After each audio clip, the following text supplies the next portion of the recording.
নমস্কার, আমি আইন বিভাগের ছাত্র আশিস আটা। আইন সম্পর্কে জানতে ও জানাতে আপনাদের মাঝে উপস্থিত হয়েছি লিগাল গুরু চ্যানেল। আজ আমাদের মাঝে উপস্থিত হয়েছেন বিশিষ্ট অধ্যাপক ও কলকাতা হাইকোর্টের আইনজীবী শ্রী প্রীতম ব্যানার্জি মহাশয়। নমস্কার।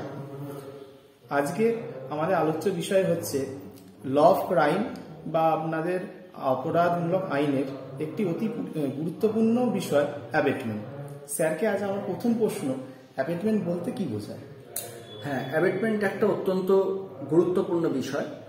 অ্যাবেটমেন্ট এটা আমাদের যে ইন্ডিয়ান পিনাল কোড অর্থাৎ ভারতীয় দণ্ডবিধি 1860 অর্থাৎ ইন্ডিয়ান পিনাল কোড 1860 তার সেকশন 107 অর্থাৎ 107 107 নম্বর ধারাতে এটা ডিফাইন করা আছে, অর্থাৎ এর সংজ্ঞা দেওয়া আছে।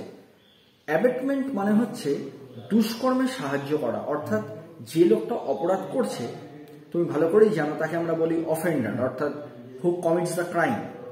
অ্যাবেটার মানে হচ্ছে, অ্যাবেটমেন্ট মানে হচ্ছে হু হেল্পস হিম, অর্থাৎ যে অপরাধ করছে তাকে যে লোকটা সাহায্য করছে বা মদত দিচ্ছে তাকেই বলা হচ্ছে অ্যাবেটমেন্ট। সেই জন্য আমাদের সেকশন 107 অফ আইপিসি সেখানে অ্যাবেটমেন্টের যে ডেফিনেশন আছে সেখানে মোটামুটি 3টে উপাদানের কথা বলা আছে সেখানে, যে abetment means who instigates any person to commit the offence, অর্থাৎ একজন তো অপরাধ করছে, যে ব্যক্তিটা তাকে প্ররোচিত করছে, ইনস্টিগেশন দিচ্ছে, তা সেটা 2 নম্বর ইনগ্রেডিয়েন্ট হচ্ছে যে who engages with other person in any criminal conspiracy, অর্থাৎ যে একটা ষড়যন্ত্রের মধ্যে যে পার্টিসিপেট করছে, যে ষড়যন্ত্রের দ্বারা সেই অপরাধটা হচ্ছে। আর 3 নম্বর হচ্ছে যে intentionally AIDS any person to do some act or illegal omission, that is also under abetment. অর্থাৎ অ্যাবেটমেন্ট মানে হচ্ছে যে যদি কোনো ব্যক্তি আরেকজনকে সে কোনো একটা অপরাধ করার জন্য তাকে হয় ইনস্টিগেট করছে অর্থাৎ প্ররোচনা দিচ্ছে, অথবা সে একটা ষড়যন্ত্রের মধ্যে লিপ্ত হচ্ছে ওই অপরাধটা করার জন্য, অথবা তাকে সাহায্য করছে কোনো একটা খারাপ কাজ করা, অপরাধ করা, বা কোনো একটা লফুল কাজ করার থেকে যাতে সে না করতে পারে এইটা সে চাইছে, তখনই তাকে আমরা অ্যাবেটমেন্ট বলছি।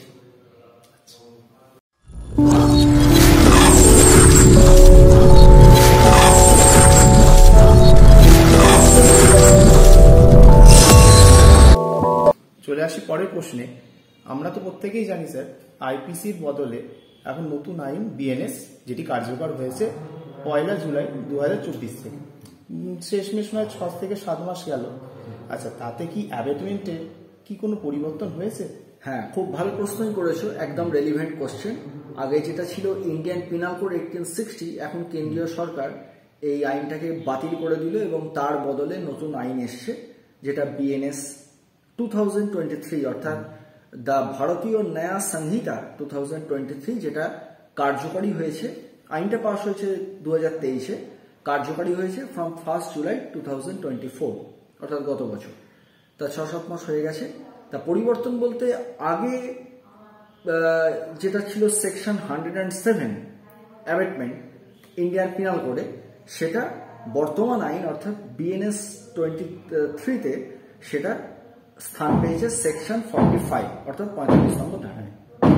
আচ্ছা, আপনি তো 3টে উপাদানের কথা, স্যার আপনি তো সেকশনের পরিবর্তনের কথা বললেন, কিন্তু যে 3টে উপাদান আগে আলোচনা করেছিলেন তাতে কি কোনো পরিবর্তন হয়েছে? হ্যাঁ, ভালো প্রশ্নই করেছো, যে অ্যাবেটমেন্টের সেকশন পাল্টেছে কিন্তু ইনগ্রেডিয়েন্ট অর্থাৎ উপাদানের কোনো পরিবর্তন হয়নি। যা আগে উপাদান ছিল 3টে উপাদান, নতুন আইনে বিএনএস-এ তো ওই একই 3টে উপাদানই আছে, কোনো অ্যাডিশন বা অল্টারেশন বা রিডাকশন কিছুই হয়নি, যা ছিল তাই আছে। চলে আসি আমরা পরের প্রশ্নে। যে ব্যক্তি অ্যাবেটমেন্টের সাথে যুক্ত তাকে আইনি ভাষায় কি বলা হয়, যদি একটু দর্শকদের বলেন। হ্যাঁ, যে ব্যক্তি অ্যাবেট করছেন মানে অ্যাবেটমেন্টে সহযোগিতা করছেন তাকে বলা হচ্ছে অ্যাবেটার। যেমন যে ব্যক্তি অপরাধ করছে তাকে যেমন বলা হয় অফেন্ডার, তেমনি যে ব্যক্তি অ্যাবেটমেন্ট করছে, সাহায্য করছে, তাকে বলা হচ্ছে অ্যাবেটার। তা অ্যাবেটার এটা ইন্ডিয়ান পিনাল কোডের 108 নম্বর ধারা অর্থাৎ section 108 of Indian Penal Code, it defines the abettor. It says that abettor means a person who abets an offence, who abets either the commission of an offence or the commission of an act which would be an offence if committed by a person capable by law of committing an offence with the same intention or knowledge as that of the abettor. অর্থাৎ একই উদ্দেশ্যে করলে, মানে যে অপরাধ করছে আর যে তাতে মদত দিচ্ছে, তাহলে তখন মনে করা হবে যে তাকেই অ্যাবেটার বলা হচ্ছে, যখন সে ওই কাজটা সংগঠিত করার জন্য সে যখন তাকে সাহায্য করছে। এবং যে মানে ইন্টেনশন আর নলেজটাও এখানে একটা বিরাট বড় ভাইটাল ফ্যাক্টর। এই দুটোর কথার উপর এখানে গুরুত্ব দেওয়া হচ্ছে। তার মানে যে মানে একটা ঘটনা ঘটতে যাবে, যেটা একটা অপরাধ, যে অ্যাবেটমেন্ট করছে সেটা তার নলেজে আছে। অর্থাৎ এই ডেফিনেশনটাতে যে অপরাধটা করছে মানে অফেন্ডার, তার ইন্টেনশন বা নলেজ সেটার উপর জোর দেওয়া হয়নি। জোরটা দেওয়া হচ্ছে যে লোকটা অ্যাবেটমেন্ট করছে তার নলেজ বা ইন্টেনশনের মধ্যে এইটা আছে কিনা যে কাজটা হতে যাচ্ছে সেটা একটা অপরাধ। আচ্ছা, নতুন আইন বিএনএস এ কি অ্যাবেটারের কিছু পরিবর্তন ঘটেছে ডেফিনেশন আইদার ইনগ্রেডিয়েন্টস এর দিক দিয়ে? সেকশনটা চেঞ্জ হয়েছে। যেটা আগে ছিল ইন্ডিয়ান পিনাল কোডে 108 অর্থাৎ 108, সেটা বিএনএস এ শিফট হয়েছে 46। আর ডেফিনেশন বা ইনগ্রেডিয়েন্ট এগুলোর কোনো পরিবর্তন হয়নি। এটা আগেও যা ছিল অর্থাৎ ইন্ডিয়ান পিনাল কোডে, এখন বিএনএস ওটা একই আছে, এর কোনো পরিবর্তন হয়নি, খালি সেকশনটা চেঞ্জ হয়েছে। আচ্ছা স্যার, স্বাভাবিকভাবে একটা প্রশ্ন এসেই যায়, যেমন আপনি বলছেন এর ডেফিনেশন ইনগ্রিডিয়েন্টস এর কিছুই পরিবর্তন ঘটেনি, তাহলে কি পুরো আইনটাই কি একই রকম রয়ে গেছে, কিছুই পরিবর্তন ঘটেনি? যদি এই বিষয়ে একটু বলেন। হ্যাঁ, মানে ডেফিনেশন ইনগ্রেডিয়েন্ট এগুলো একই আছে, পরিবর্তন সেরকম ভাবে হয়নি, কিন্তু সামান্য একটু পরিবর্তন হয়েছে। সেটা বলি যে যদি চ্যাপ্টারের কথাই বলা যাক, তাহলে আগে যেটা পিনাল কোডে এই অ্যাবেটমেন্ট চ্যাপ্টারটা ছিল চ্যাপ্টার নাম্বার 5, সেটা বিএনএসএতে এই অ্যাবেটমেন্টের চ্যাপ্টার হয়েছে চ্যাপ্টার নাম্বার 4। আর আগে যেটা অ্যাবেটমেন্টেতে সেকশন ছিল টোটাল 15টা সেকশন ছিল, 15 section, that starts from section 107 and ends at section 120. Apart from that, there is one section 108A. So total 15 section. And now under BNS সেখানে কিন্তু সেকশনের সংখ্যাটা বেড়ে দাঁড়িয়েছে। এই চ্যাপ্টারটার নাম চেঞ্জ হয়েছে। আগে চ্যাপ্টারটার নাম ছিল ইন্ডিয়ান পিনাল কোডে অ্যাবেটমেন্ট, আর নতুন আইনে সেই চ্যাপ্টারটার নাম হয়েছে of abetment, criminal conspiracy and attempt. অর্থাৎ ক্রিমিনাল কনস্পিরেসি এটাও এই চ্যাপ্টারের মধ্যে ঢুকে গেছে নতুন আইনে। আগে ক্রিমিনাল কনস্পিরেসি সেপারেট চ্যাপ্টার ছিল, অর্থাৎ চ্যাপ্টার 5 ছিল অ্যাবেটমেন্ট আর চ্যাপ্টার 5A এটা ছিল ক্রিমিনাল কনস্পিরেসি। তাতে দুটো সেকশন ছিল 120A and 120B। কিন্তু নতুন যে আইন হলো তাতে ওই একই চ্যাপ্টারের মধ্যে অ্যাবেটমেন্টের সঙ্গে ক্রিমিনাল কনস্পিরেসিটা মার্জ হয়ে গেল এবং তাতে টোটাল দাঁড়ালো সেকশন 45 to 62। তার মধ্যে 45 থেকে 60 এটা হচ্ছে অ্যাবেটমেন্ট, আর 61 আর 62 এটা হচ্ছে ক্রিমিনাল কনস্পিরেসি আর তার অ্যাটেম্পট। তার মানে টোটাল এই যেটা আগে ছিল টোটাল 15 সেকশন, সেখানে ইনস্টেড অফ 15 এখন criminal conspiracy abetment is dealt by total number of section 16, আর তার সাথে আরো দুটো যোগ হয়েছে ক্রিমিনাল কনস্পিরেসি দুটো সেকশন। তার টোটাল 18টা সেকশন এই নতুন চ্যাপ্টার 4 বিএনএস তে আছে, যেখানে অ্যাবেটমেন্টের 16টা সেকশন আর ক্রিমিনাল কনস্পিরেসি দুটো সেকশন, একত্রে 18টা। তার মধ্যে আগের মানে বক্তব্য সমস্ত একই আছে, শুধুমাত্র একটা সেকশন নতুন ভাবে অ্যাড হয়েছে, যেটা আগে ওখানে ছিল 108A। এখানেতে সেখানে দুটো নতুন সেকশন ওই সেকশনটাকে ব্রেকআপ করে হয়েছে, টোটাল এই 18টা গিয়ে দাঁড়িয়েছে। আচ্ছা স্যার, কাইন্ডলি অ্যাবেটমেন্টের একটা এক্সাম্পল দিন। যেমন ধরো X, Y and Z. X Y কে প্ররোচিত করলো, ইনস্টিগেট করলো যাতে ওয়াই জেড কে খুন করে।